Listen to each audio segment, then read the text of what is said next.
We're still waiting to find out if a patient in Philadelphia has the coronavirus. Meanwhile, more deaths from the illness are reported around the country. Eyewitness News reporter Jan Carabeo joins us live from City Hall in Philadelphia with the latest on the outbreak. Jan.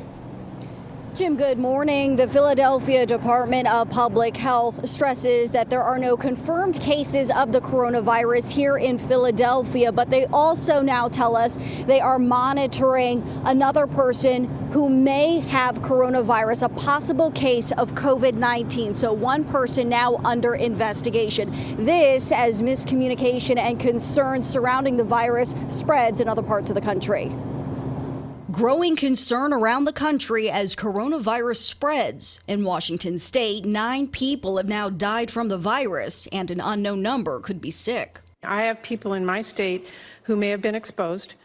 They cannot get answers about where to go. In California, one person is in critical condition. The patient was admitted to a local hospital on Sunday, March 1st, with respiratory flu-like illness. There are at least 126 infections in more than a dozen states in the U.S. The head of the FDA says a private company is close to shipping out thousands of testing kits to labs for states to use. 2,500 test kits by the end of the week. That should give us the capacity in the hands of laboratories, once they validate, to perform up to 1 million tests. The Centers for Disease Control is also urging businesses to routinely clean workplace surfaces in order to curb the outbreak. In New York City, officials say subways and buses will be sanitized every 3 days. All city facilities will get extra consistent cleaning. Here in the Delaware Valley, students in Collingswood Public Schools are learning the proper way to hand wash. The district also has developed home learning plans. Meantime, officials at the Spring Hills senior community are screening for sick people who enter their buildings, and they're making sure employees have the training and safety equipment necessary to prevent the virus from spreading. If you're touching a patient, wash before and after. If you're out in the community, do the same thing.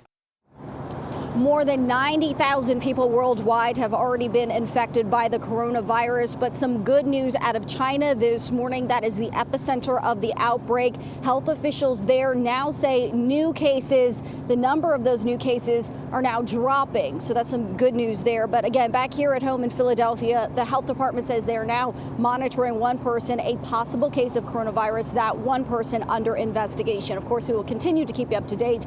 But for now, we're live in Center City, Philadelphia. Jan Carabeo, CBS 3 Eyewitness News. Jim and Janelle, back into you. All right, Jan, thank you.